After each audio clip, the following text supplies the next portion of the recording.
مساء الخير على حضراتكم يا جماعة، تحياتي ليكم على السريع عشان أخش في الموضوع وما أطولش. طالع أتكلم مع حضراتكم في حاجة تضحك وتضايق. تضحك عشان في ناس هبلة وما عندهاش لا دين ولا ضمير، وتضايق عشان مضايقاني ومضايقة كل جمهور النادي الأهلي، وغالبا لو حد بيفهم يعني هتضايق كل جمهور الكرة المصرية. وفي حالة غضب شديدة داخل إدارة النادي الأهلي من اللي هقوله لحضراتكم دلوقتي على السريع. بس الاول عايز اشوف فزعه نادي الزمالك وجمهور نادي الزمالك كجمهور بيشجع كوره، وخالد الغندور وعمرو الدرديري وكل الناس اللي بتدير لجان، مش هقول بتدير لجان، رموز من نادي الزمالك وصحفيين واعلاميين ونقاد رياضيين بيطلعوا وبيشجعوا جميع الانديه اللي بتلعب قصاد الاهلي وبيهاجموا الاهلي على اي حاجه. وكلك النهارده منزلين منشور ان المحكمه حكمت لعبد الله السعيد بفلوسه. عايز اشوف فزعتهم في اللي انا هقوله كنادي وعنده جمهور بيشجع كوره وبيراعي ربنا. الاستاذ ممدوح عباس هو وشوال الرز اللي مشغله خوفا من جمهور النادي الاهلي وخوفا من النادي الاهلي قرر يرفع تذاكر مباراه يوم الاثنين يوم 22 الساعه 9 مساء على استاد الدفاع الجوي الاهلي وبيراميدز.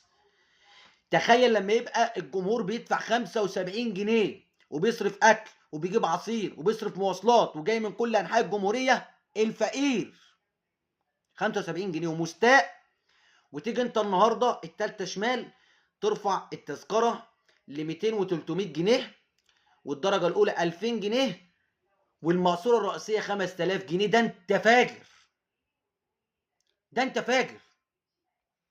اللي انا عايز اوصله لك هنا ان كده كده النادي الاهلي حتى لو الكابتن محمود الخطيب اشترى التذاكر واداها للجمهور بالمجان، الجمهور هيحضر.